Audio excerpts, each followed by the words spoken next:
হুম।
New ইয়র্কের Jackson হাইটসের ঠিকানার নিজস্ব স্টুডিও থেকে আপনাদের সঙ্গে আছে আমি খালেদ মহিউদ্দিন।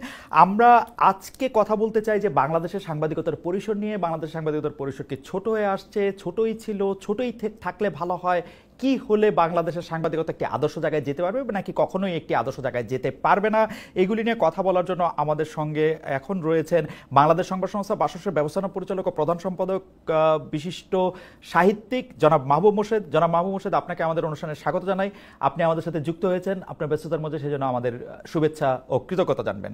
আমাদের সাথে আরও থাকছেন নেত্র নিউজের প্রধান সম্পাদক জনাব তাসনিম খলিল। জনাব তাসনিম খলিল সুইডেন থেকে আমাদের সঙ্গে যুক্ত হয়েছেন। জনাব তাসনিম খলিল, আপনাকেও আমাদের অনুষ্ঠানে স্বাগত জানাই। আপনি আমাদের সাথে যুক্ত হয়েছেন, আমাদের সময় দিয়েছেন, সেজন্য আমাদের শুভেচ্ছা জানবেন। পাশাপাশি আপনাকে আমরা শুভেচ্ছা জানাতে চাই যে এই মাত্র আমরা জানতে পারলাম, as a matter of fact, সত্যি এই মাত্র মানে 1-2 মিনিটের মধ্যে আপনি জানতে পারলাম যে আপনি অর্থাৎ Netra news prestigious Stanford University Shorenstein Asia Pacific research সেন্টারের যে শোরেনস্টাইন সেন্টার, সেখান থেকে আপনারা শোরেনস্টাইন জার্নালিজম অ্যাওয়ার্ড পেয়েছেন। আমাদের অভিনন্দন জানবেন। কিন্তু আপনাকে অভিনন্দন জানিয়ে আমি প্রথমে আমার প্রিয় জনাব মাহবুব মোর্শেদের কাছে যেতে চাই। জনাব মাহবুব মোর্শেদ, আপনি জানেন যে গত এই 3-4 দিন আগে সংস্কৃতি উপদেষ্টা জনাব মোস্তফা সরোয়ার ফারুকীর একটি অনুষ্ঠানে প্রশ্ন করাকে কেন্দ্র করে বিবিসির সংবাদটা অনেকটা এরকমই। আমি নিজে সেটা দেখেছি এবং পরে কনসিকুয়েন্স দেখেছি। 3 জন সাংবাদিকের চাকরি চলে গেছে। এইটা আপনি আসলে কিভাবে দেখেন? মানে জনাব মাহবুব মোর্শেদ, বাসসের এমডি, সাংবাদিক, লেখক, এটাকে আসলে কিভাবে দেখেন? এটা ঠিক আছে? মানে এরকমই হওয়ার দরকার ছিল, কথা ছিল?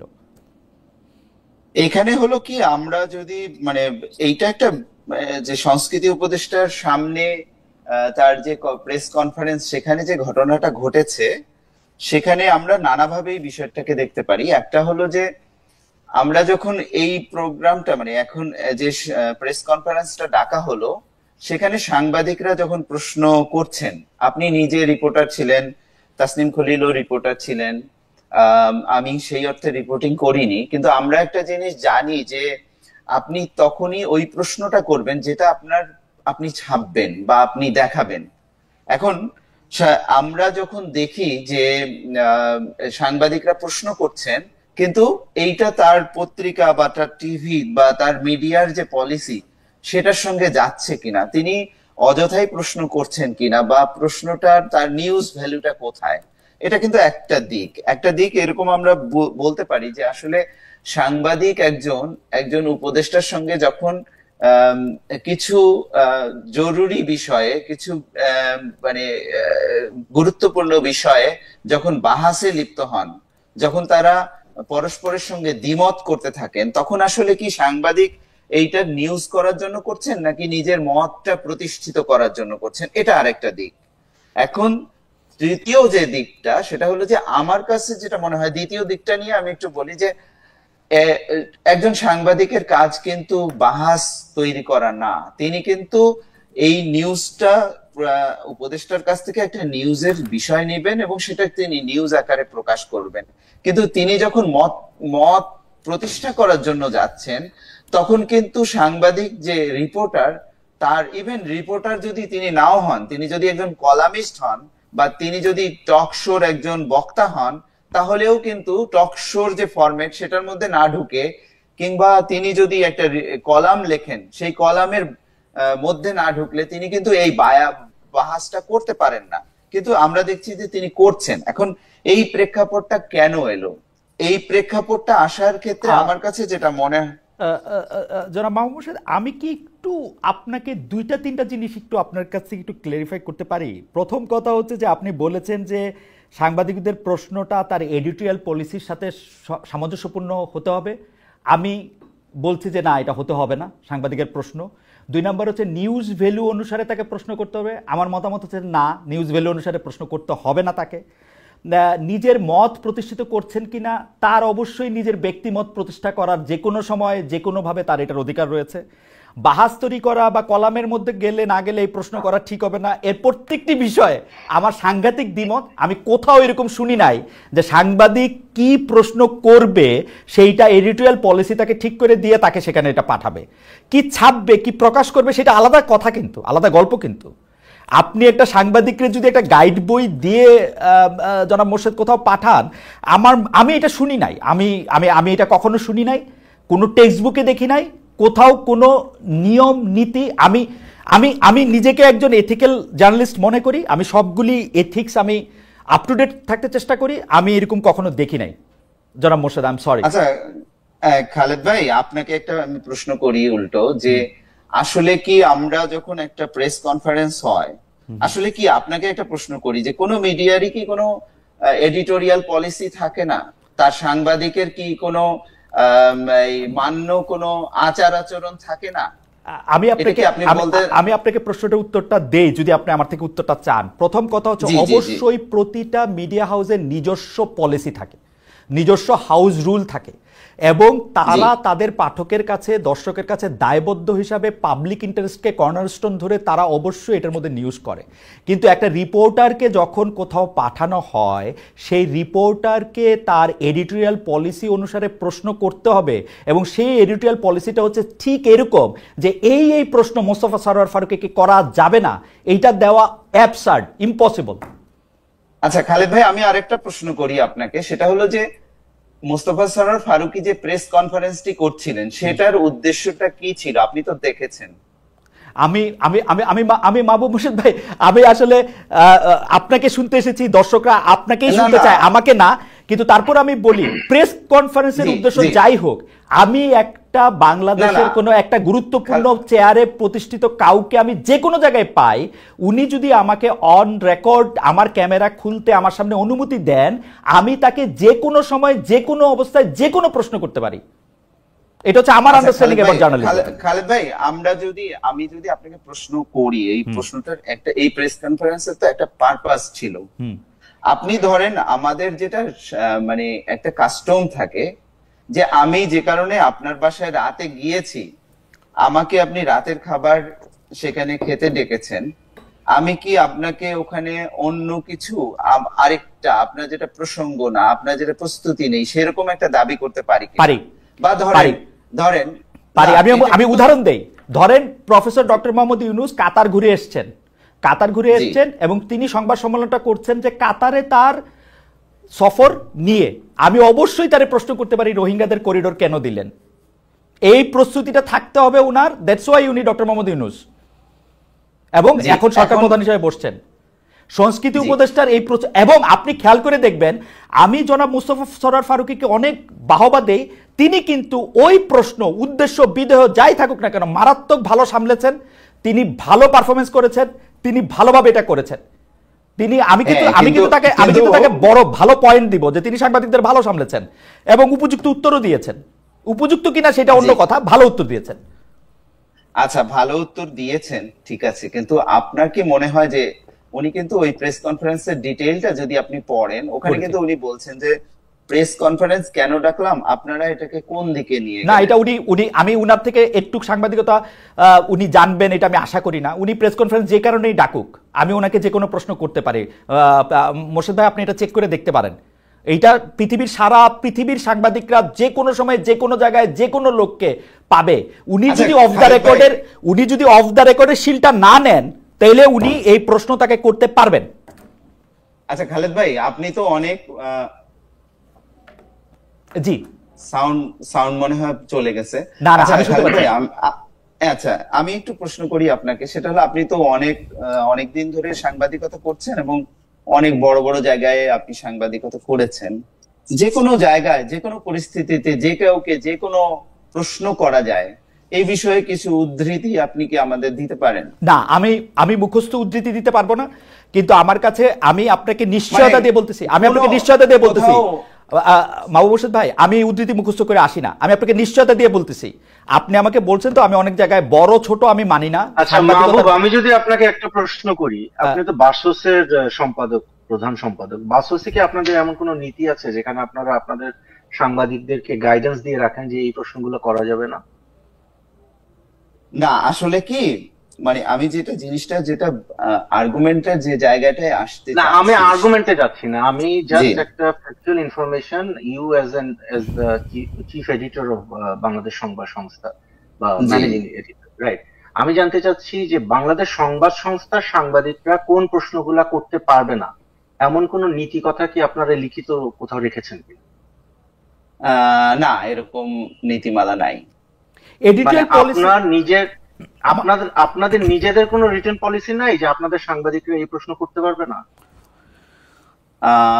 না, এরকম নাই। আচ্ছা, তাহলে আমরা আসলে এতক্ষণ ধরে কি তর্কটা করতেছি? আমরা তো এরকম কোন না, না, নীতিমালা চাই না, না। না। আচ্ছা, আপনি বরং আমার কাছে আপনি মনে হয় খালেদকে, sorry, আমি একটু মাঝখান থেকে বলি। আমাদের দর্শকদের মধ্যে অনেকে বলতে আমি বলতেছি, কিছু লোক আমাকে প্রশ্ন করতেছে যে ভাই আপনি 17 বছর কোথায় ছিলেন, কারে কোন দিন কোন প্রশ্ন করছেন, ভাই একটু কষ্ট করে দেখে নেন আমি কোন দিন কারে কি প্রশ্ন করছি, আগে একটু দেখেন তাইলে আবার একটু বললেন। আর আরেকজন বলতেছেন যে 3টা প্রশ্ন ছিল, 3টাই ছিল উদ্দেশ্যমূলক। আমি বলতে চাই যে হ্যাঁ, 3টাই উদ্দেশ্যমূলক প্রশ্ন ছিল, কিন্তু উদ্দেশ্যমূলক প্রশ্ন করার অধিকারও সাংবাদিকের আছে এবং এই প্রশ্ন করা কোনো ক্রাইম না। তবে যারা মাহমুদ হোসেন, আপনি যদি একটু সময় দেন আমারে, আমি একটা মিনিট আবার একটু তাসিম থেকে ঘুরে আসি। তাসিম, আমার কাছে কিন্তু মনে হচ্ছে এখানে সরকারের যত না দায়, তার চেয়ে অনেক বেশি দায় আমাদের এই দুর্বল এবং খুবই নতজানু এই প্রতিষ্ঠানগুলার, যেই প্রতিষ্ঠানগুলি তার সাংবাদিকদের ব্যাক করে না। একটা প্রশ্ন করার জন্য একটা কি জানি, ওই প্রতিষ্ঠানটার নাম জানি কি, জুলাই আগস্ট না জুলাই জুলাই জুলাই রেভলিউশনারি, ওরকম একটা সংস্থা তাকে বলছে যে মার্চ করবে। ওর একটা লাইনে ও 3টা লোকের চাকরি খেয়ে ফেলছে, 3টা প্রতিষ্ঠান। এইটা নিয়ে যদি আপনি একটু দেখেন যে সারা দুনিয়াতে এরকম কখনো হয়, মানে একটা প্রশ্ন করে আসছে তারে ব্যাক না করে তারে স্যাক করে দেয়। আমি তো সরকারের দায়ের চেয়ে বেশি ওদের। না, আমি অবশ্যই আমি আপনাকে বলতে পারি যে আমার যে প্রতিষ্ঠান নেত্র নিউজ, সেখানে তো আমরা তো বরং যখন আমাদের সাংবাদিকরা রিপোর্টার, আমাদের এখন ঢাকাতে একটা ব্যুরো অফিস আছে, আমরা মাত্র শুরু করেছি। এবং আমাদের রিপোর্টাররা বিভিন্ন সরকারি বিভিন্ন ইয়েতে জানো, এই যে কি বলে, প্রেস কনফারেন্স গুলোতে ওনারা অংশগ্রহণ করেন, হ্যাঁ, এবং প্রশ্নও করেন। এবং আমাদের কোনো ধরনের বাধা ধরা সেখানে দেয়া নাই যে এই প্রশ্ন করা যাবে না, বরং এটা বলা আছে যে তুমি প্রশ্ন করবা, তোমার যদি এর পরে কোনো ধরনের সমস্যা হয়, কেউ তোমাকে বুলি করতে চায় বা কেউ তোমাকে ভয় দেখায়, দেন ইমিডিয়েটলি ইনফর্ম ইউর অফিস। আমাকে এটা একটা জিনিস বলে নিতে হবে যে নেত্র নিউজের ক্ষেত্রে কোনো ধরনের চাপ, কোনো ধরনের হুমকি কোনো দিক থেকে আমরা এখন পাই না, যেটা এক সময় ছিল। মানে হাসিনা শাহীর আমলে আপনারা জানেন আমাদের কি অবস্থা ছিল।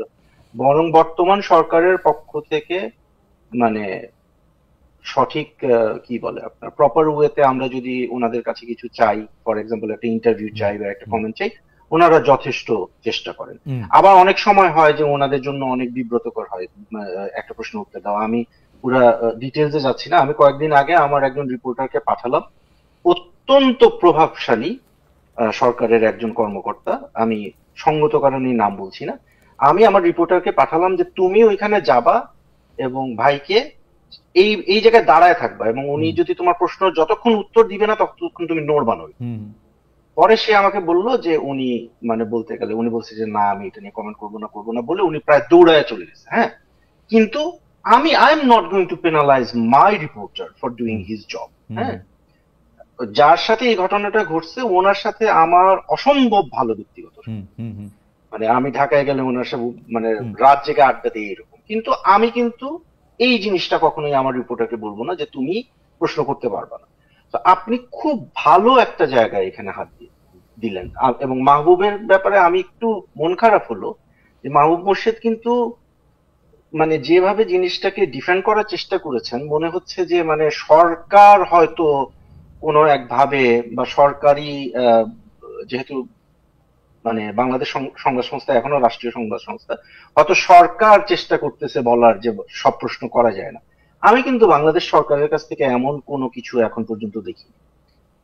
সমস্যা যেটা না না, হচ্ছে, তাসনিম আমি একটু ক্লিয়ার করি, এটা আসলে সরকার মানে সরকারের ভাষ্য না। আমি মাহবুব ভাই ব্যক্তিগত আপনি অনেক আমি খুব না, দুঃখিত, জি আপনি না, না, জি তাসনিম শেষ বাসসের করুক। প্রধান সম্পাদক, জি আপনি বাসসের প্রধান সম্পাদক হিসাবে আপনি আরো দুইজন সাংবাদিকের সাথে বসে আপনি বলতেছেন যে প্রশ্ন করা যাবে না, এটা খুব দুঃখজনক। আমি আই রেজিস্টার মাই প্রোটেস্ট। না না, এটা এখন আমি কথাটা শেষ করি। আচ্ছা, আমি তাসনিম, কথাটা শেষ আমি করি। আপনি এটার নিজে- প্রতিবাদটা আপনার নিজে- জানিয়ে রাখি, এটা কিন্তু খুবই সরলীকরণ এবং আমি মোটেও এটা না, আমরা বলিনি। আমরা আমরা এবং আমরা আপনি আমরা এটার এটার আমি শক্ত প্রতিবাদ জানিয়ে রাখলাম। না, ঠিক আছে, তাসনিম, জনাব আপনি মোর্শেদের কিন্তু জনাব ঠিক আছে, মোর্শেদের আমরা- প্রতিবাদ, আমরা- জনাব মোর্শেদের প্রতিবাদ এটার মধ্যে সাংবাদিক থাকলো। হিসেবে আপনি তাসনিম আপনি একটু তথ্য ডিস্টর্ট করছেন, জি। যেটা না না না না, অনুচিত। আপনি এবং আপনি আপনি প্রশ্ন করেছেন যে প্রশ্ন কর, প্রশ্ন না না, করার অধিকার আমি নেই। আমি যেটা আরে বলেছি বলতে সেটা কেউ আপনি নিতে পারবে বুঝতেই না। পারেননি তাসনিম। না, না, আপনি না। সরি, আপনি আমার অবস্থানটা, আমার প্রশ্নটা, আমার উত্তরটা আপনি বুঝতে ঠিক আছে, পারেন। আচ্ছা ঠিক আছে মাহবুবকে আমরা মাহবুব আমরা আবার আপনাকে শুনবো। মাহবুব একটা সেকেন্ড মাহবুব আমরা আবার শুনবো আপনাকে। অন্যায়। জি জি এটা অবশ্যই অন্যায় করেছেন। অবশ্যই জি অন্যায় তো আপনি করছেন। জি তাসনিম আপনি শেষ করেন, যেখানে তাসনিম শেষ করেন আপনি আপনি। নিজে- না, excuse me, জি, please. আপনি অন্যায়টা তো আপনি নিজে করছেন। বাংলাদেশ সংবাদ সংস্থার কোনো নীতি নাই, আপনার মুখের কথা, যে সাংবাদিক ওই প্রশ্ন করতে পারবেন না, এবং you are trying to impose যে না সাংবাদিকরা সব প্রশ্ন না, কিন্তু- করতে পারবে না। এটা কি একটা দ্বিচারিতা হয়ে গেল না? এনিওয়ে, জি খালেদ যে না, না, প্রশ্নটা আমি এটা করেছেন- জি, মোটেই তাসনিম, বলিনি। আমি একটু বলি। আপনি আমার মাহবুব ভাই, কথাই মাহবুব ভাই, বুঝতে মাহবুব পারেননি। মোর্শেদ। আমার মনে হয় আপনি আপনার কথা বলেন, আমি জি আমারটা না না বলবো। আপনি না না ঠিক আমাকে আছে, কন্টেস্ট করলে সেটা আমার মনে হবে হয় যে না। মাহবুব মোর্শেদ আমি আপনি একটা কথা বলি, খালেদ মাহবুব মোর্শেদ ভাই, আমি একটা খালেদ কথা ভাই, বলি। আমি একটা কথা বলি, আমার কথা তো তিনি বুঝতেই পারছেন না, আমাকে তিনি কেন কন্টেস্ট করছেন? আচ্ছা, ঠিক আপনি আছে। উপস্থাপক, আচ্ছা, ঠিক আপনি তার প্রশ্নটা তার ঠিক কাছে আছে। করেন, Okay. আমি তার কাছে কিন্তু জবাব কিন্তু দেব না। কিন্তু কিন্তু কিন্তু আমার কাছে মনে হয় যে মাহবুব না, মোর্শেদ তিনি আমরা একটু- আমার কথা আপনি বিকৃত কেন করে জবাব দিবেন না? এই যে তিনি আমি বাংলাদেশ একজন সাংবাদিক সংবাদ হিসেবে- সংস্থা, না, না, সরকার এগুলো টানছেন কি- কেন উনি? না কেন টানবো মানে না? আমি কি আপনাকে প্রশ্ন জিনিস- করতে পারি না? না না না, না, এটা তাসনিম আপনি আমি এইভাবে আপনাকে একটা প্রশ্ন করি, distort তাসনিম আমি করবেন আপনাকে না। প্রশ্ন করি, তাসনিম আমি একটা আপনাকে প্রশ্ন করি। মাহবুব মোর্শেদের প্রসঙ্গে আমি আসতেছি। যারা মাহবুব মোর্শেদ, আমরা কিন্তু এখানে আলোচনা করতেছি, আমরা কন্টেস্ট করতেছি না। তাসনিম যেমন আপনাকে না বুঝতে পারে, না, উনি না বুঝতে পারে, আমি আমিও একটা কিন্তু জিনিস আপনাকে খুব বলে ভালো- রাখি, জি উনি আমি আমার কথাকে উনি বাংলাদেশ সংবাদ সংস্থা, বাংলাদেশ সরকার এগুলোর সঙ্গে রিলেট যেভাবে করছেন, এটা খুবই অন্যায়। একজন সাংবাদিক হিসেবে উনি এটা করতে পারেন না। আমার কাছে মনে হয় যে আপনি বাংলাদেশ সংবাদ সংস্থাকে represent করেন না না? না না, এটা তিনি আপনি কি করতে বাংলাদেশ পারেন না। সংবাদ সংস্থাকে রিপ্রেজেন্ট করেন না? আপনি তো- আমি এখানে কিন্তু আমি একজন সাংবাদিক, আমি একজন বিশ্লেষক, আমি একজন লেখক। জি। সেই আপনি কি হিসেবে বাংলাদেশ সংবাদ আমি কি সংস্থাকে রিপ্রেজেন্ট আমার করেন কি? না এইবার আমার মনে হয় যে না, না, এরকম এটা করলে তাসনিম, আলোচনাটা আসলে আপনি আগাবে না। কি বাংলাদেশ তাসনিম আমি একটু বলি, সংবাদ তাসনিম আমি একটু বলি, আপনি তাসনিম একটু যে বলি। জায়গাটায় মাহবুব বলছেন, বাংলাদেশ এটা খুবই অন্যায় আমার জায়গায় প্রশ্নটার আপনি উত্তর সবাই দেন। আমরা আপনি কি তিনজনই যদি বাংলাদেশ সংবাদ সংস্থাকে তাসনিম represent করেন কি? তাসনিম আমি একটু বলি, মাহবুব মোর্শেদ এগুলি বলবেন। আপনি শুধু আমাকে এই জিনিসটার দিকে একটু মানে একটু যদি আপনি এটা ইয়া করতেন। মাহবুব মোর্শেদের ব্যাপারটা হচ্ছে যে মাহবুব মোর্শেদ বাসসের প্রধান সম্পাদক হিসাবে মাহবুব মোর্শেদের একটা নিজস্ব অবস্থান থাকতে পারে। এখন ঘটনা হইতেছে হচ্ছে যে আপনি তাকে যতটুকু উদ্ধৃত করেছেন, আমি তাকে যতটুকু বুঝেছি, এই ব্যাপারটা যদি বোঝা ঠিক না হয় মাহবুব মোর্শেদ নিশ্চয়ই আমাদেরকে ক্লিয়ার করবেন পরে। কিন্তু তাছাড়া আমি প্রশ্নটাতে একটু ফিরে আসি যে তাছাড়া বাংলাদেশের সংবাদ মাধ্যমগুলি মানে গণমাধ্যমগুলি কেন এইরকমভাবে নত জানো? আমরা কিন্তু হাসিনার সময় শেখ হাসিনা বলতে আবার ওনারা আমাকে অনুরোধ করছে, যাই হোক এই এক অদ্ভুত ব্যাপার। এই শেখ হাসিনার সময় আমরা এইটাই ফিল করতেছিলাম। তাসনিম আপনি যেরকম এটা খারাপভাবে ফিল করছেন, যেটা মাহবুব মোর্শেদ ফিল করছে, যেটা আমি ফিল করছি, যে আমরা আসলে কথা বলতে পারতেছি না, প্রশ্ন করতে পারতেছি না।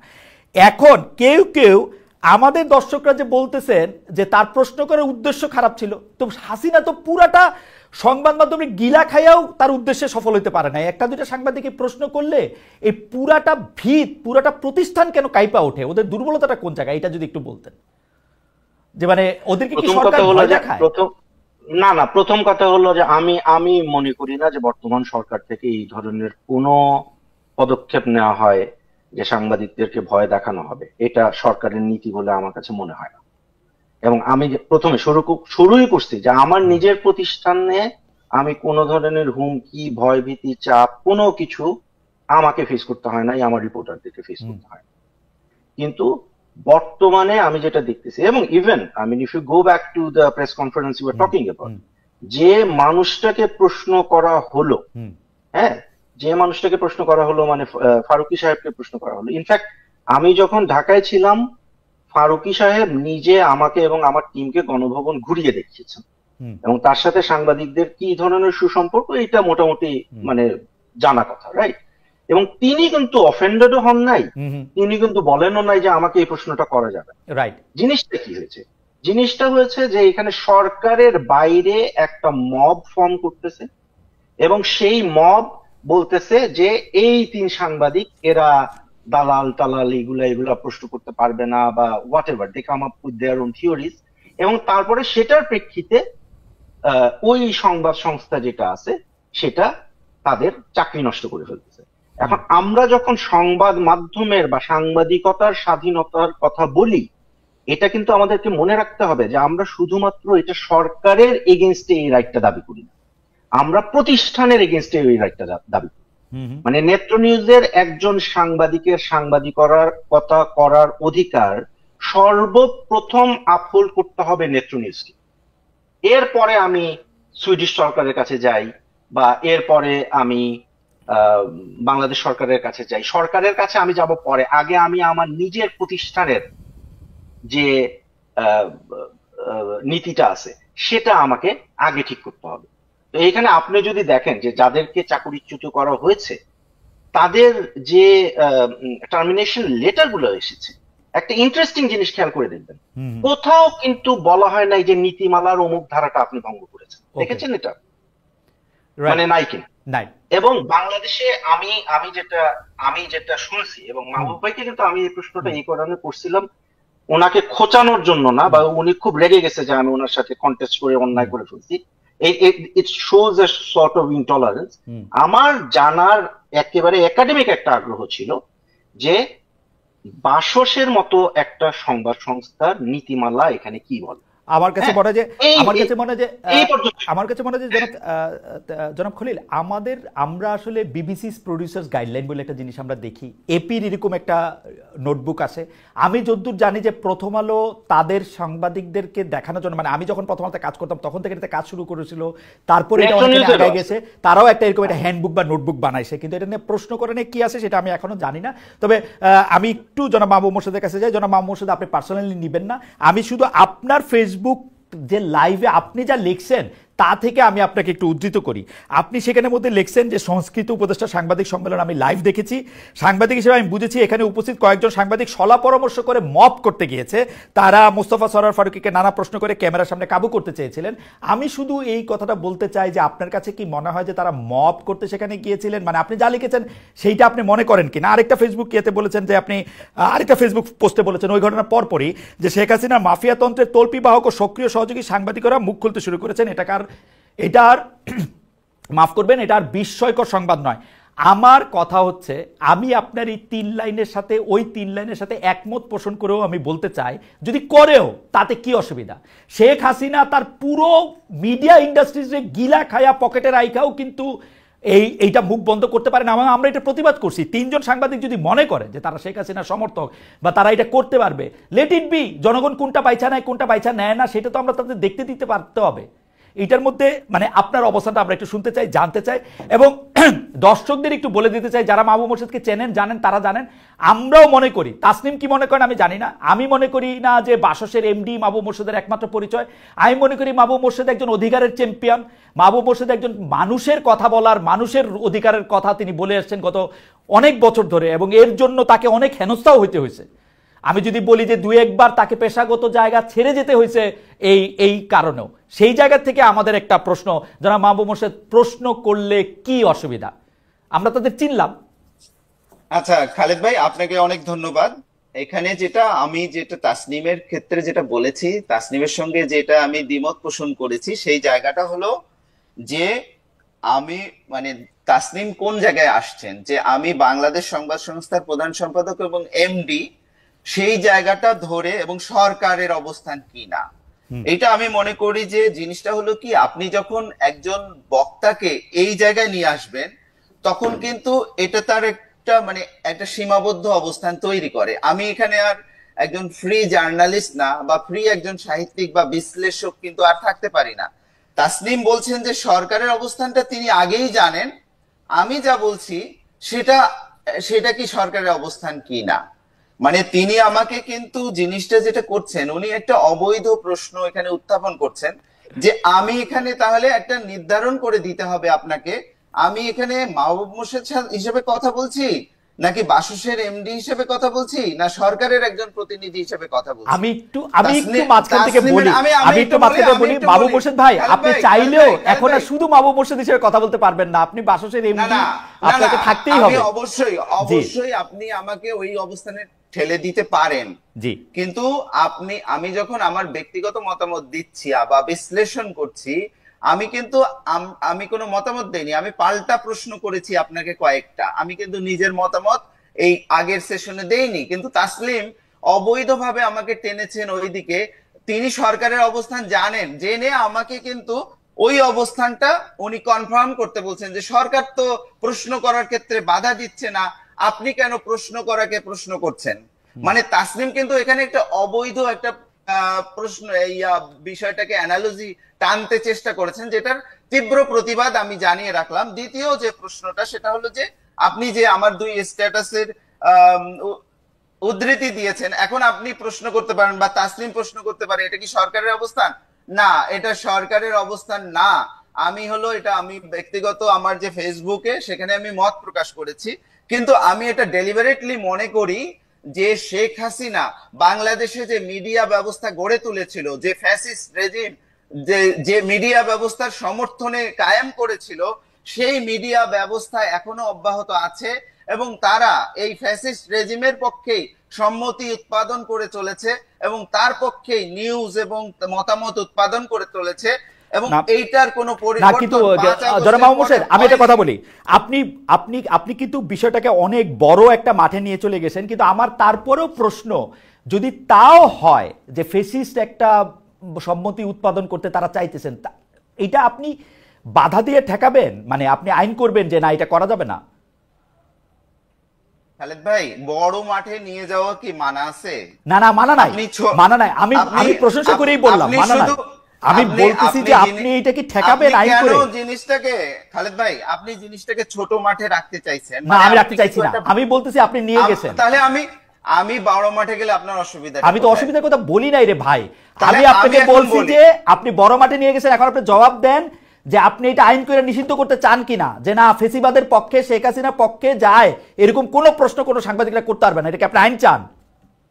দেখেন খালেদ ভাই, এখানে কিন্তু অসংখ্য মানুষ শহীদ হয়েছেন, অসংখ্য মানুষ আহত হয়েছেন এবং সেই জিনিসটা আমি স্পেসিফিক আপনার প্রশ্নের উত্তর আমি দিব,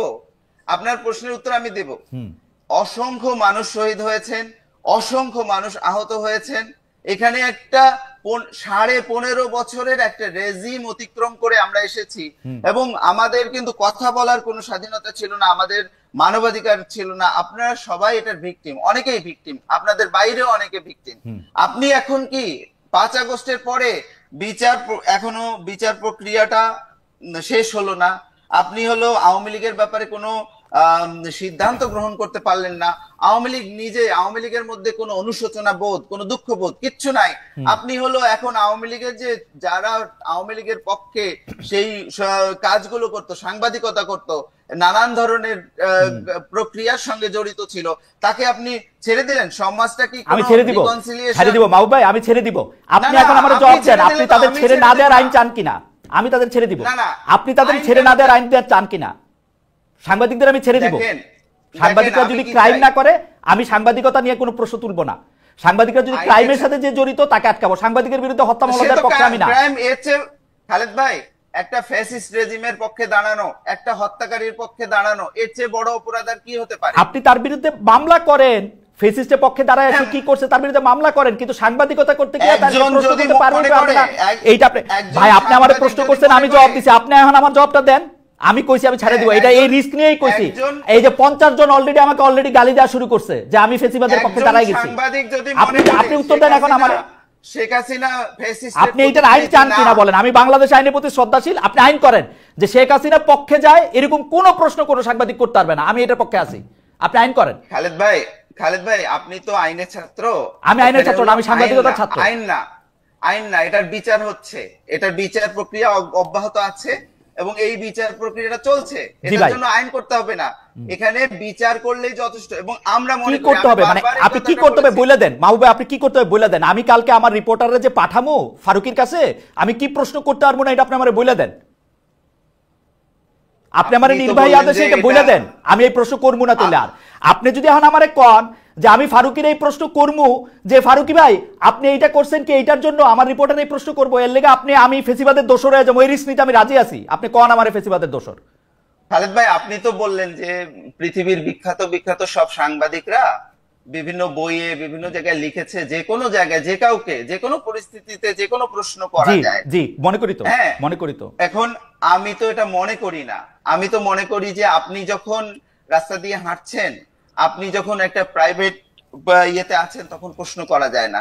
আপনি যখন আমারে বাজেট নিয়ে সংবাদ সম্মেলন ডাকছেন, তখন আমি হলো এটা কি অন্য কিছু নিয়ে এটা এটা আপনি প্রশ্ন মনে করতে পারি করেন, না, কারণ এটা হচ্ছে টার্গেট থাকে। সাংবাদিকতা সম্পর্কে আপনার ধারণা। আপনার ধারণাকে আমি সম্মান করি, কিন্তু আমি মনে করি এরকম ধারণা আমি কখনো দেখি নাই। আপনি যখন দেখবেন আপনি আমাকে এটা শিখায়েন। আমি আপনার একটা কথা বলি ভাই, কেউ যদি আমার সাথে কথা না বলতে পারে সে একটা জিনিস কয় অফ দ্য রেকর্ড।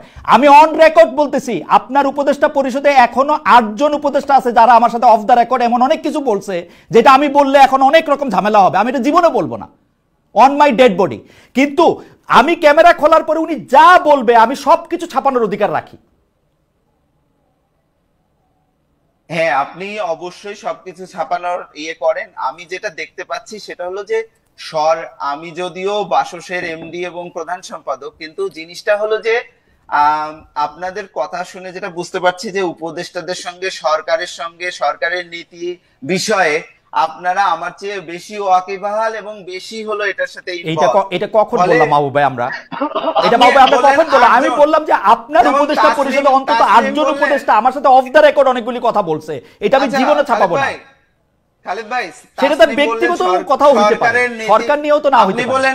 আপনি বললেন 8 জন উপদেষ্টার কথা। হ্যাঁ। এখন বিষয়টা হয়েছে কি, আমার যেটা ধারণা, এটা আমি বলি, সেটা হলো যে যেই ফ্যাসিস্ট রেজিম আমরা অতিক্রম করে এসেছি, যেটাকে পরাজিত করেছি, হ্যাঁ, সেই রেজিমের বিচার করতে হবে, সেই রেজিমের যারা সহযোগী তাদের বিচার করতে হবে, এবং সেই রেজিমকে যারা সেভ করতে চায়, যারা হলো শেখ হাসিনাকে হত্যাকারী মনে করে না, যারা এই 1400 শহীদের যে আহ, আহ, যে হত্যাকাণ্ড সেটাকে ছোট করতে চায়, তাদেরও আমরা চাইবো বিচার হোক।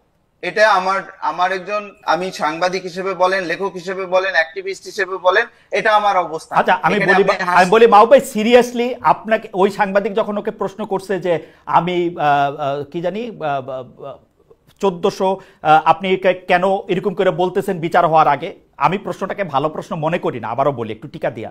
কিন্তু আপনি মনে করেন যে সে শেখ হাসিনার পক্ষে দাঁড়া গেল, শেখ হাসিনার পক্ষে তার অবস্থান আপনি যেটা মনে করছেন সেটা সেরকম?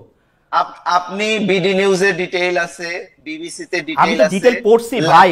আমরা এরকম হ্যাঁ, আপনি অনেক পড়েন। প্রশ্ন, মাহবুব ভাই আমি আপনাকে বলি, আমি এরকম অনেক প্রশ্ন করি যেটার উত্তরটা আমার মনে ডিফারেন্ট। আমার এটা কাজ রে ভাই। আপনি একটা যে কোনো জায়গায় প্রশ্ন করলেই এই প্রশ্নের পক্ষে সে দাঁড়ায় গেলে এটা মনে করা এক ধরনের জুজুর ভয় দেখা। না না খালেদ ভাই, আপনি জিনিসটা হয়েছে কি, আপনি হয়তো বাংলাদেশের সংবাদ মাধ্যম বিষয়ে আমার চেয়ে অনেক বেশি জানেন, এবং আপনি ভালো করেই জানেন যে বাংলাদেশের সংবাদ মাধ্যমগুলোতে শীর্ষ 1-2টা পদে কিছু পরিবর্তন হয়েছে, খুবই না, পুরা পুরা সামান্য শীর্ষ পদে পরিবর্তন হয়েছে। একটা শীর্ষ পদেও একটা সাবেক লোক আর নাই, যে আছে সে পুতুল, যে দুই একটা জায়গা আছে সে পুতুল।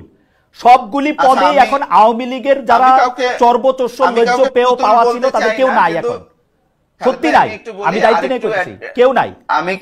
আমি কাউকে পুতুল বলায় খুবই সমর্থন করি না, কিন্তু আমি একটা কথা বলি যে যে ব্যবস্থাটা ছিল, যেভাবে এই সিনিয়র লেভেল মিড লেভেল এর সাংবাদিকরা যেভাবে আওয়ামী লীগের তোষামোদ করতেন, সেই তোষামোদী ব্যবস্থা টিকে আছে, কাউকেই কোনো প্রশ্নের সম্মুখীন হয়নি। এমনকি যখন শেখ হাসিনা গণহত্যা চালাচ্ছিল, তখন যারা গণভবনে উপস্থিত হয়ে সেই গণহত্যায় সমর্থন দিয়েছে, তাদের কাউকেও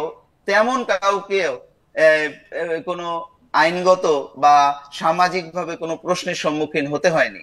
আমার কাছে মনে হয় যে এটা একটা বড় কাজ। মাহবুব ভাই, আপনি এটা কি বললেন? ওদের মধ্যে থেকে 2 জন তো জেলে এখনো, শাকিল রূপা, তাই তারপরে হচ্ছে মোজাম্মেল বাবু জেলে, মোজাম্মেল বাবু জেলে, নঈম নিজাম পলাতক, ফরিদা আক্তার পলাতক, কই আছে আমরা জানি না। আপনি গাজী টিভিতে কে আছে, ওই টিভিতে কে আছে, পত্রিকায় কে আছে, আমরা তো কাউরে দেখি না। এখন প্রথম আলো ডেইলি স্টারের সম্পাদক যে যার জায়গা মতো আছে।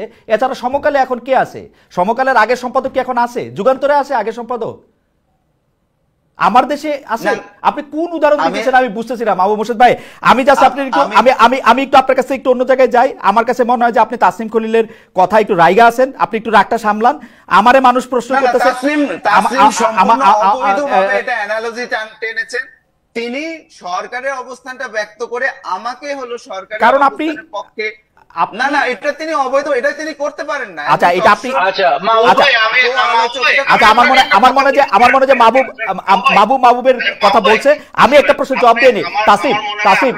তাসিম আমার একটা প্রশ্ন করছে, সেই প্রশ্নটা আমি আপনাকে করতে চাই। আমরা যে এইখানে এত বড় বড় গলায় কথা কইতেছি, আপনি এখন সুইডেনে আছেন, আমি কয়দিন আগে পর্যন্ত জার্মানিতে ছিলাম। জার্মানির ডয়েচে ওয়েলের ওয়েবসাইটে এখনো মনে হয় আমার রিলেটেড রিপোর্ট বা আমার রিলেটেড কথাই সবচেয়ে বেশি।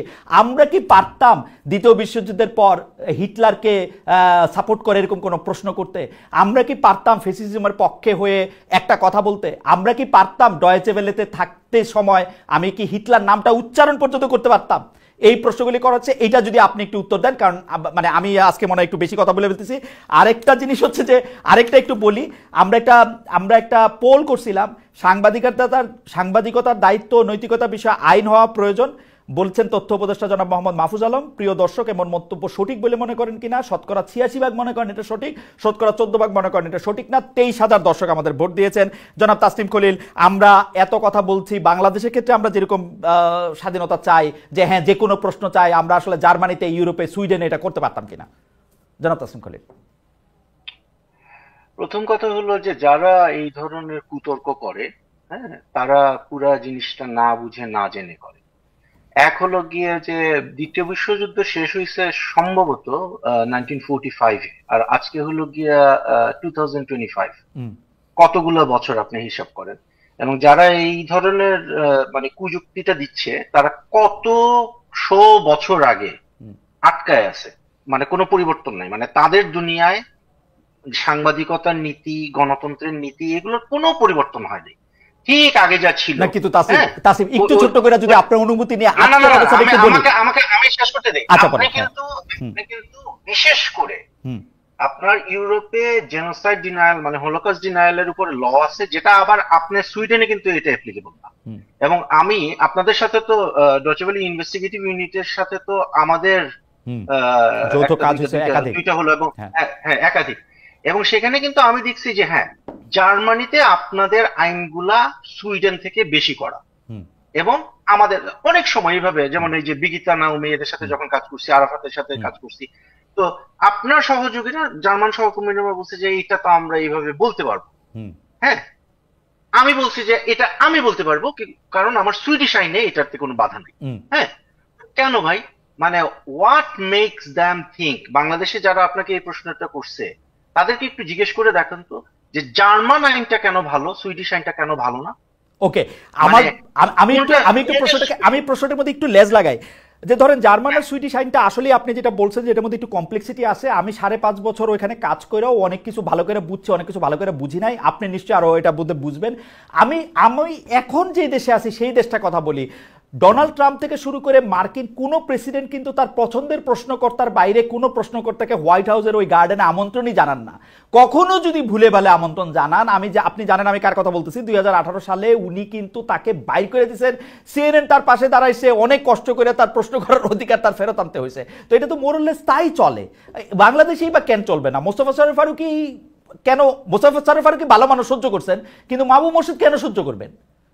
মানে উনি এই প্রশ্ন কেন তার সহ্য করতে হবে, যেখানে রক্তের দাগ এখনো শুকায় নাই? না না, সেটা তো অবশ্যই, কিন্তু আরেকটা জিনিস তো দেখতে হবে যে মাহবুব মোর্শেদরা বলেন বা মুস্তফা সরোয়ার ফারুকী বলেন, তারা তো বর্তমানে শাসকের আসনে আছেন। এবং উইথ অল ডিউ রেসপেক্ট, মানে মাহবুব মোর্শেদ কোনো একটা কারণে আমার উপর হঠাৎ করে খেপে গেছেন, যাই হোক, অবৈধ কোনো একটা কাজ করছি সেই কারণে। কিন্তু ঘটনা হলো গিয়ে যে আমি তো ওনার যে ওনার যে commitment towards democracy in Bangladesh, এটাকে তো আমি কোনোভাবেই অস্বীকার করতে পারবো না। আমি যখন নির্বাসনে, তখন এই মাহবুব মোর্শেদরা ঢাকা শহরে দাঁড়াইছে রাস্তায়, এটা তো আমরা অস্বীকার করতে পারবো না। But at the same time Mahbub মোর্শেদদেরকেও বুঝতে হবে যে যখন তারা শাসকের আসনে বসবেন, তখন কিন্তু তাদেরকে প্রশ্নগুলা ফেস করতে হবে এবং মাথা ঠান্ডা রেখে সেই প্রশ্নগুলোর উত্তর তাদেরকে দিতে হবে, যেটা ফারুকী সাহেব কিন্তু খুবই চমৎকার ভাবে করছেন। এখন মাহমুদ মোর্শেদরা একটা কথা মাহবুব মোর্শেদ বারে বারে বলছেন, এটা এখন আমি ধরে নিচ্ছি উনি একজন সাহিত্যিক এবং ব্যক্তি হিসাবে বলছেন, সেটা হলো যে ফেসিবাদের পতন হয়েছে এবং এর পরে মানে পোস্ট ফ্যাসিজম হোয়াটএভার, আমি ওই আলোচনায় যাচ্ছি না। হ্যাঁ, আমি জানতে চাই যে শেখ হাসিনা শাহীর পতনের পরে বাংলাদেশে যে ব্যবস্থাটা আমি আপনি খালেদ মাহবুব মোর্শেদ তাসলিম খলিল আমরা যারা প্রতিষ্ঠা করতে চাই, হোয়াট ইজ ইট, কি চাই আমরা? আমরা কি গণতন্ত্র চাই? আমরা কি নতুন কোন ধরনের আই ডোন্ট নো বাকশাল টাইপের কোনো কিছু একটা চাই? তাসলিম, আমি মানুষের সাথে কথা কয়ে যেটা বুঝছি, এইটা আপনি আমার একটু বুঝান তো।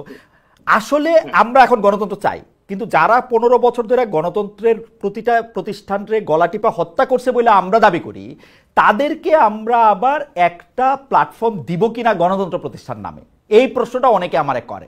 আমারে এইটা বলে যে ভাই আপনি কেন, আপনি কাউকে ডিপ্ল্যাটফর্ম করতে হলে আপনি কোন নাগরিককে আপনি ডিপ্ল্যাটফর্ম করতে পারবেন না। আপনি ডিপ্ল্যাটফর্ম করতে পারবেন, আপনি রেস্ট্রিক্ট করতে পারবেন ক্রিমিনালকে, তাকে আপনি জেল দিতে পারবেন, তাকে আপনি নিষিদ্ধ করতে পারবেন, তারে আপনি বাংলাদেশের আইনের জন্য সম্ভবত আপনি ফাঁসিও দিতে পারবেন, কিন্তু কোন নাগরিককে তার সিভিল রাইটস আপনি হরণ করতে পারবেন না। এখন সে একজন মানুষ আওয়ামী লীগ করে, সে কোনো খুন করে নাই, সে কোনো চুরি করে নাই, সে যা ছিল তার কাছে মনে হয় যে শেখ মুজিবুর তাসিম আপনি খুবই গুরুত্বপূর্ণ একটা জায়গায় আছেন, আপনি শেষ করলে আমি এই ব্যাপারে একটু মাহবুব মোর্শেদের মানে প্রশ্ন না আমি বলতে চাই, একটা লোক আওয়ামী লীগের সমর্থক আছে না বাংলাদেশে, আমরা তো ওই যে আমরা এগুলো নিয়ে হাসাহাসি করতাম, ওই এক লোক সে জীবনে স্যান্ডেল পরে নাই কারণ শেখ মুজিব এই মাটিতে ঘুমায় আছে, তো তখন সবাই বলতো যে এই লোক বাথরুম করে কোথায়। I mean I am being very like maybe non veg here. হ্যাঁ, কিন্তু ঘটনা হলো আপনি ওই লোককে কোন ধারায় আটকাবেন যে না সে আওয়ামী লীগের সমর্থক, তারা এখন জেলে পাঠিয়ে দিবেন আপনি? এই বাংলাদেশ আপনি চাইছি?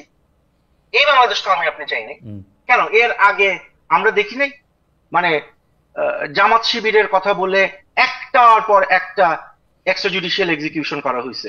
জামাত শিবিরের নেতাদের ছেলেদেরকে আপনার বছরের পর, মীর আহমেদ বিন কাসেমের ছেলে 8 বছর সে র্যাবের TFI 1 এ ছিল, কিসের নামে?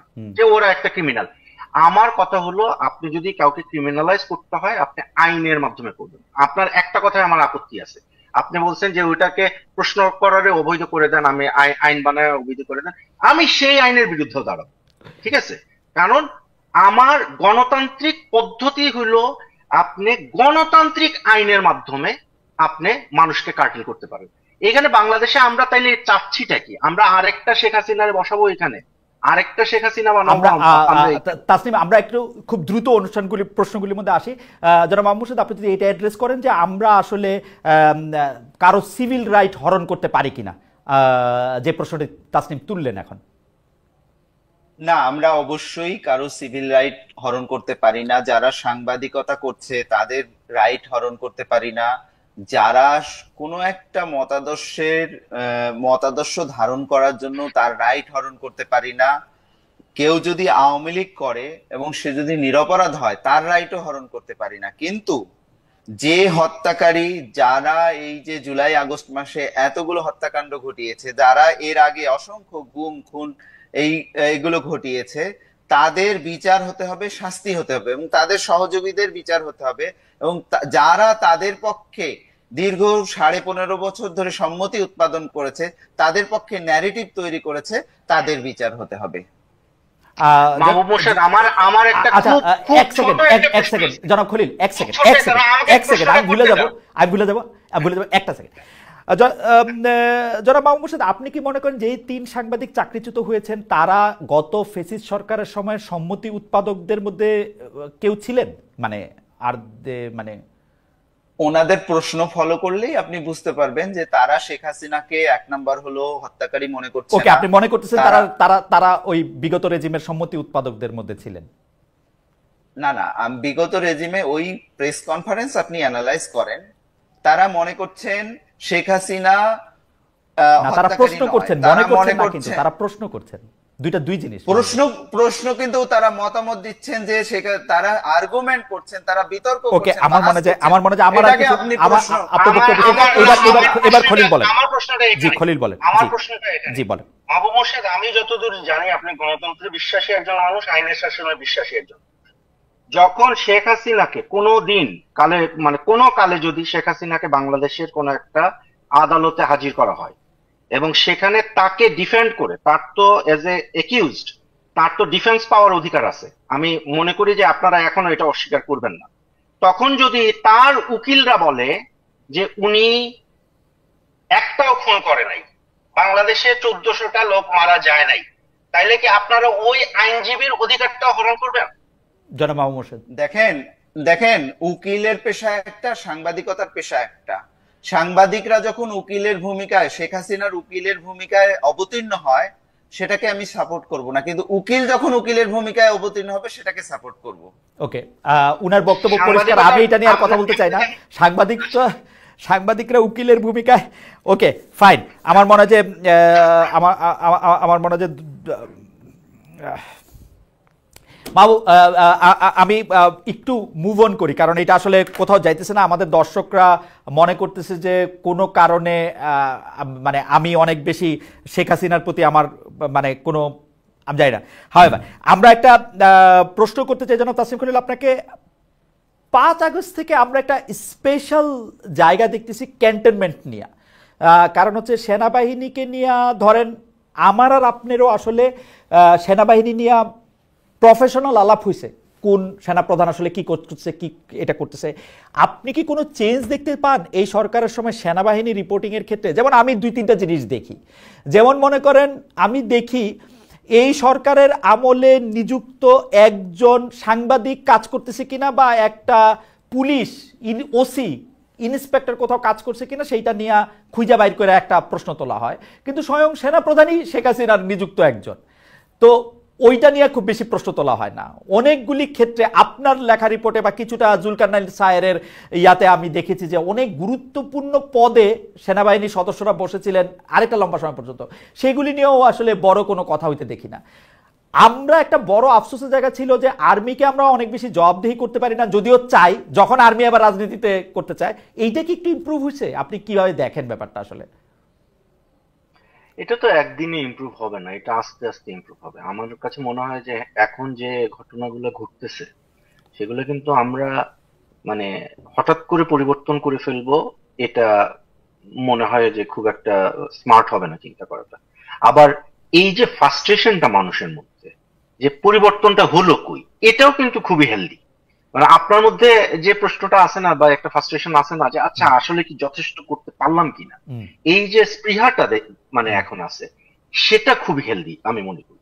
কিন্তু আমি বলবো যে আমাদের আরেকটু ধৈর্য ধরতে হবে, কারণ আমরা করতেছি তো। আমি একটা সময় তো ছিল যে বাংলাদেশের ডিজিএফআই, এই অক্ষরগুলো শব্দটা বলা যাইতো না পত্রিকায়।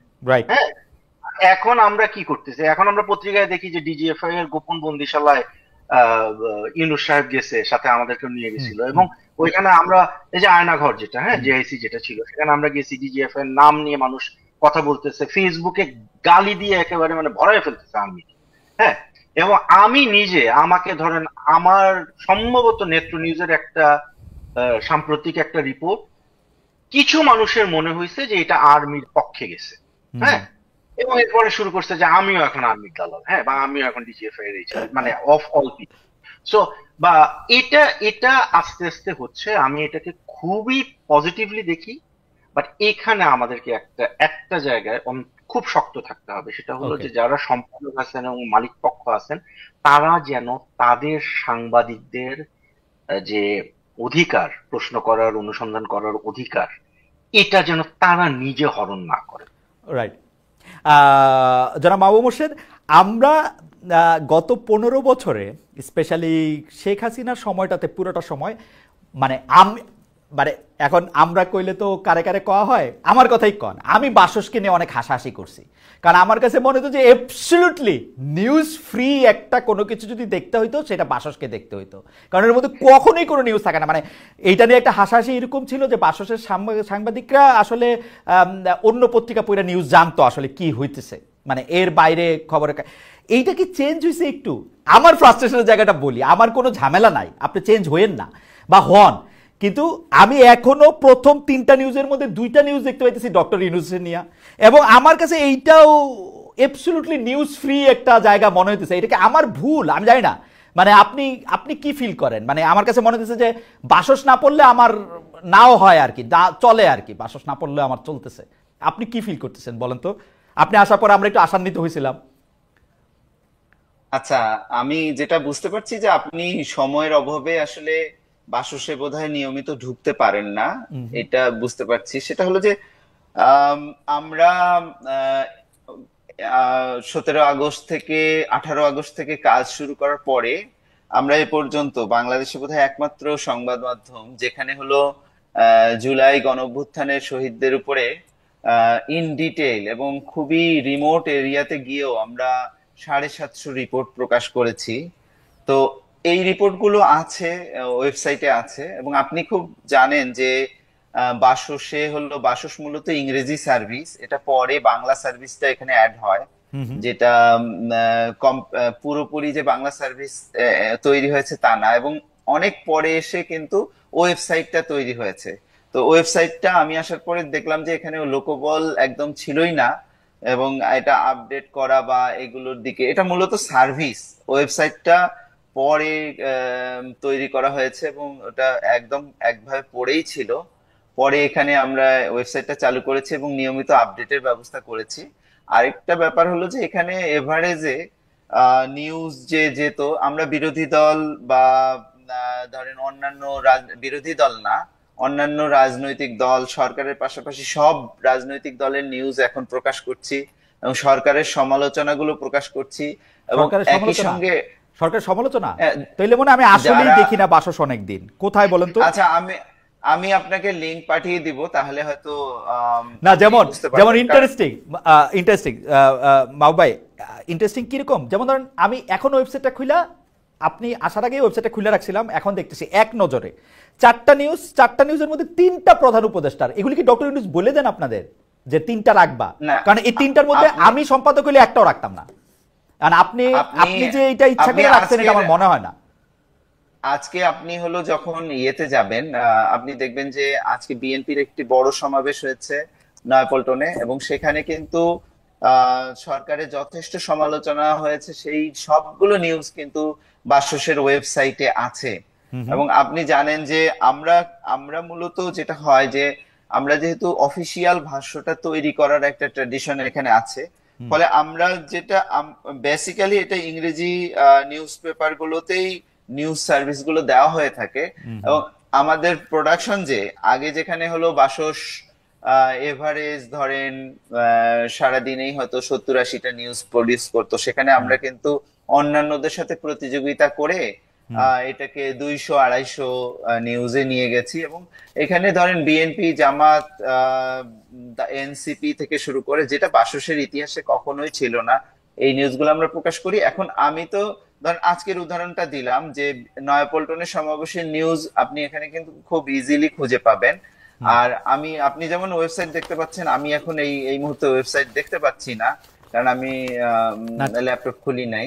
তো ফলে আমি আপনাকে লিঙ্ক গুলো পাঠিয়ে দেব যে বাসস কি ধরনের নিউজ করেছে। আর একটা জিনিস যেটা শহীদদের নিউজ আসলে কোনো সংবাদ মাধ্যম করেনি, যেটা আমরা আগের আলোচনার সাথে রিলেটেড, যে এতগুলো মানুষ শহীদ হলো, জাতিসংঘ বলছে 1400,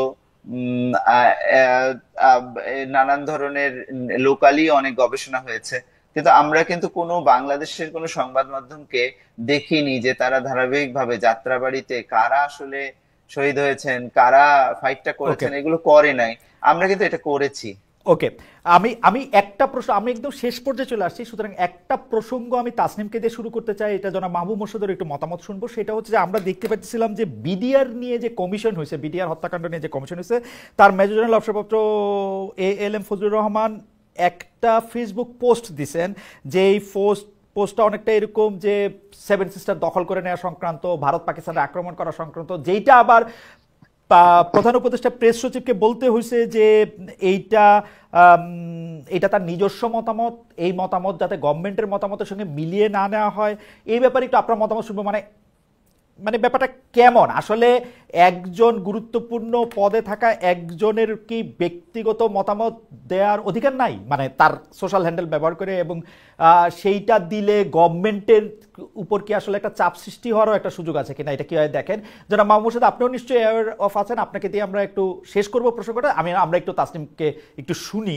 তাসনিম নিশ্চয়ই একটু খেয়াল করেছেন যে major general ALM Fazlur Rahman এবং পরে জনাব শফিকুল আলমের বক্তব্য। না, এটা তো খুবই ভালো, আমি খুবই পজিটিভ ডেভেলপমেন্ট হিসেবে এটা দেখি। কেন দেখি? কারণ আমি দেখতেছি যে এইটা একটা সরকার যে অনেক রেসপন্সিভ। হ্যাঁ, এখন আমার একটা সমস্যা হয়েছে, আমি কিন্তু যে বর্তমানে যে প্রেস উইং যেটা আছে, আমার ওরা খুব পছন্দের, এবং আমি I have a confession to make. আমার নিজের নিউজ রুমে লোকজন আমাকে এটা নিয়ে রীতিমতো আমার স্টাফরা বুলি করে যে হ্যাঁ, তাসনিম ভাই তো শফিক ভাইয়ের ফ্যান। হ্যাঁ, সো কিন্তু আমি খুব অবজেক্টিভলিও যদি বলি, আমি মনে করি it's a very professional news room. ছোটখাটো ভুল সবারই থাকে, তো কি বলে প্রেস উইং। সো আমার ওদের রেসপন্সিভনেসটা খুবই ভালো লাগে। মানে এইখানে বিডিআর বিদ্রোহ নিয়ে যে কমিশনটা হয়েছে, সেটার যে প্রধান, উনি কিন্তু সরকারকে রিপ্রেজেন্ট করে না। মানে আইন টাইন দেখলে আপনি দেখতে পারবেন যে এটা একটা ইন্ডিপেন্ডেন্ট জুডিশিয়াল বডির মতো করা হয়েছে, যে আইনের আন্ডারে। কিন্তু এইখানে কিন্তু একটা গুরুতর মিস ইন্টারপ্রিটেশনের সুযোগ রয়ে যায়। কারণ ওই জেনারেল সাহেব যেটা বলতেছে সেটা কিন্তু জাতিসংঘ সনদের, আমরা যেহেতু ইউনাইটেড নেশনস এর মেম্বার স্টেট, মানে গুরুতর লঙ্ঘন এটা। হ্যাঁ, পিসফুল সেটেলমেন্ট অফ ডিসপিউটস এটাকে ধরা হয় ইন্টারন্যাশনাল লয়ের মানে বেসিক 1-2টা থাম রুলের একটা। উনি কিন্তু ওইটার বিরুদ্ধে গিয়ে কথা বলতেছে এবং বাংলাদেশ সরকারকে, বাংলাদেশ স্টেটকে এখানে ইমপ্লিকেট করতেছে। এইটা বিভিন্ন ভাবে মিস ইন্টারপ্রিটেড হতে পারে এবং বাংলাদেশের বিরুদ্ধে ব্যবহার করা হতে পারে। হ্যাঁ, আমি কোনো নীতি কথায় যাচ্ছি না এখানে, আমি বলতেছি যে এই স্টেটমেন্টটার প্রোপাগান্ডা ভ্যালুটা কোন দিকে, এটা বাংলাদেশের সরকারের অ্যাডভার্সারিরা কিভাবে ব্যবহার করতে পারে। তো সেই ক্ষেত্রে শফিকুল আলম যখন মানে খুব কুইকলি এটাকে ডিজাউন করে স্টেটমেন্টটা দিছে, আমি মনে করি যে এই রেসপন্সিভনেসটা আমাদেরকে মানে এপ্রিশিয়েট করতে হবে। Thank you. আমরা একটু জনাব মাহবুব মোর্শেদ আপনার মতামত এই প্রসঙ্গে শুনবো, যে বিডিআর কমিশনের প্রধান একটা বক্তব্য দিয়েছেন, তারপর আবার এটা জনাব শফিকুল আলমকে, এইটা বাসসের পক্ষ থেকে আপনারা এটা কাভার করেছেন কিনা এই ব্যাপারটা নিয়ে, যেহেতু আপনি কি বলে জানি অ্যাক্সেস করতে পারেন সে ব্যাপারে। আসলে আমরা সরাসরিভাবে এই ফেসবুকে স্ট্যাটাসটা ছাড়া জনাব শফিকুল আলম বা জনাব ফজলুর রহমানের সাথে কথা বলেছেন এরকম কাউকে দেখি নাই। আপনি এটা আর দেখেছেন কিনা বা কাউকে অ্যাসাইন করেছেন কিনা, যে এটা একটু জানার জন্য যে কেন জনাব ফজলুর রহমান এরকম বললেন, শফিকুল আলম কেউ আবার এত দ্রুত এটাকে কেন আবার? এই বিষয়ে আমি বলতে চাই যে এই বিষয়গুলোতে সিকিউরিটি, ন্যাশনাল সিকিউরিটি, এসব বিষয়ে তাসনিম খলিল বিশেষজ্ঞ পর্যায়ের একজন সাংবাদিক, ফলে তিনি যে রেফারেন্স দিয়ে যেভাবে এটা বিশ্লেষণ করেছেন সেটার সাথে আমি সম্পূর্ণ একমত। এবং আমি মনে করি যে এগুলো আমরা ধরতে পারি যে যে কেউ যে তার সোশ্যাল হ্যান্ডেলে যে কোনো মতামত প্রকাশ করতে পারেন, কিন্তু আসলে এগুলো তো তার মতামত হিসেবে থাকে না, এগুলো ভূ রাজনীতির একটা বিষয় হয়ে দাঁড়ায়। ফলে যেটা হয় কি, যে এগুলো মিস ইন্টারপ্রেট করা এবং নানাভাবে এগুলো কিন্তু ওই ভারতীয় মিডিয়া বলেন বা অন্যান্য মিডিয়ায় বলেন, এগুলো উপস্থাপিত হওয়ার সুযোগ থাকে। তো এইটা যে প্রেস সচিব দ্রুত এটা ক্লারিফিকেশন দিয়েছেন, এটা খুব ভালো হয়েছে। কারণ আমরা দেখছি যে শুধু উনি তো লিখিত ভাবে দিচ্ছেন, যেটা বলে নাই সেটা নিয়েও ইন্ডিয়ান মিডিয়া যেভাবে প্রোপাগান্ডা তৈরি করে, সেগুলো ফেস করতে করতে কিন্তু আমাদের দেখা যায় যে প্রেস উইং কে অনেক ব্যস্ত থাকতে হয়। সেই জায়গায় আমি মনে করি যে তাসনিম খলিল যেটা বলেছেন আমি সম্পূর্ণ একমত তার সঙ্গে। আচ্ছা, আমি আপনাকে এবার যেটি প্রশ্ন করতেছি সেটি আমার শেষ প্রশ্ন। জনাব মাহমুদ মোর্শেদ, আপনার প্রশ্নের মতামত শুনে আমি তাসনিম খলিলের কাছে এই একই বিষয়ে আপনার মতামত জানতে চাইবো। আমি সরাসরি বলি, যে বিষয় নিয়ে আজকে আমরা আলোচনা করছিলাম সেই বিষয় নিয়ে আলোচনার আজকেই মানে আবার একটু আমার ফিরতে হচ্ছে, সেটা হচ্ছে যে এই যে আমি যেটি নাম উচ্চারণ করতে পারছিলাম না বা মনে পড়তেছিল না ঠিক মতো, সেটা হচ্ছে জুলাই রেভলিউশনারি অ্যালায়েন্স, JRA। তাদের অনেকগুলি দাবি আছে, তাদের অনেকগুলি দাবি দেখি, তাদের সহ অন্যরকম অনেকগুলি দাবি দেখি। সেটা হচ্ছে যে মিডিয়া হাউসের সামনে জিয়াফতের আয়োজন করা, তালিকা দিয়ে সাংবাদিকদের চাকরি খাওয়া, ঈদের চাঁদ মানে কোথায় দেখা যাইতেছে তার সাথে আবার কোন পশু আছে সেইটা নিয়ে ধমক, মানে এই যে ধমক টমকের বিষয়গুলি, বিশেষ করে সর্বশেষ এই যে এই 3 সাংবাদিকের 3 কর্মক্ষেত্রে জুলাই রেভলিউশনারি অ্যালাউন্সের যে মার্চ, সেইটাকে আপনি সমর্থন করেন কিনা জনাব মাহবুব মোর্শেদ? তারা কি কোনো মার্চ করেছে বলে আমি জানি না। তারা মার্চের আমার আহ্বান কাছে করেছে। মার্চের আহ্বান করেছে তারা, আসলে তো মার্চ করেনি। এখন আপনি যখন মার্চের আহ্বানটি সমর্থন করেন কিনা? আপনি যখন আপনার একজন সাংবাদিককে আপনি প্রোটেকশন দেবেন না, যেটা তাসনিম খলিল খুব রাইটলি বলেছেন, যে প্রত্যেকটা হাউজের কিন্তু তার সাংবাদিককে প্রোটেকশন দিতে হবে, তার চাকরির নিশ্চয়তা দিতে হবে। কিন্তু আমাদের এখানে কি হয়, আমরা যে বিষয়গুলো নিয়ে আলোচনা করিনি, আমাদের যেখানে সাংবাদিকদের চাকরি খাওয়াটাই হলো আমাদের মিডিয়া হাউসগুলোর একটা এক ধরনের প্রবণতা, এক ধরনের নেশা, তাদের হবির মতো। ফলে এই জিনিসটা তারা ছুতা পেলেই চাকরি খায়। এটা জুলাই মার্চ বা অন্যান্য যাই হোক, তারা কিন্তু সুযোগ পেলেই চাকরি খায়। জনাব মাহমুদ মোর্শেদ, আমাদের একদম সময় নেই, আপনি মার্চটি সমর্থন করেন কিনা? ধরেন চাকরি না খেলে মার্চটা করা দরকার ছিল কিনা? আমি ঠিক জানি না কারা এটা করেছে। আমি জুলাই রেভলিউশনারি অ্যালায়েন্স, এই JRA। সংগঠন সম্পর্কে শুনিনি, বা তারা এরকম করেছে এটাও শুনিনি। তো Okay. আমার কাছে মনে হয় যে হাউসগুলো এটা একটা খুবই নিজেদের একটা দুর্বলতা প্রকাশ করেছে এবং Right. এটা অন্যায় করেছে। রাইট, কিন্তু মার্চটা সমর্থন করেন কিনা বা এই প্রতিবাদটা সমর্থন করেন কিনা?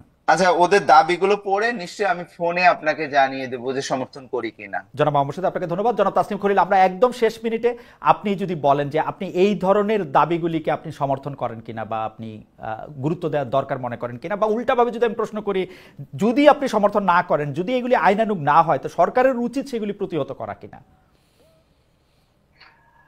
আমি জুলাই গণ অভ্যুত্থানের যে স্পিরিট, সেই স্পিরিটের সাথে যায়, অর্থাৎ গণতান্ত্রিক একটা বাংলাদেশ, আইনের শাসন প্রতিষ্ঠার একটা বাংলাদেশ এবং মানবাধিকার প্রতিষ্ঠার একটা বাংলাদেশ, জুলুমের বিরুদ্ধে একটা বাংলাদেশ যদি হয়, আমি অবশ্যই সেটা সমর্থন করি। এর বাইরে যদি আবার নতুন কোনো জুলুমবাজ মবের যদি সৃষ্টি হয়, আমি সেটা অবশ্যই সমর্থন করি। আপনাকে অনেক ধন্যবাদ জনাব তাসনিম খলিল, অনেক ধন্যবাদ জনাব মাহবুব মোর্শেদ। আমরা বহুদিন পরে 3 জন একসাথে কিছু কথা বলতে পারলাম। কিছু বাদানুবাদ তাসনিম আর মাহবুবের মধ্যে হয়েছে, আমার মধ্যে হয় নাই। আপনারা নিশ্চয়ই পরে একসাথে চা কফি খাবেন, 2 জন 2 গোলাতে থাকলেও আমার সুযোগ হলে আমি তো অবশ্যই সেটা করব। আমরা একসাথে একটা গণতান্ত্রিক সব মানুষের অধিকার সম্পন্ন একটি বাংলাদেশ চাই। সেই চাওয়ার থেকেই আপনাদের দুজনকে অনেক ধন্যবাদ দিয়ে এবং দর্শক আপনাদের অনেক অনেক শুভেচ্ছা জানিয়ে আজকে এখানেই শেষ করছি। অনেক অনেক ধন্যবাদ আপনাদের।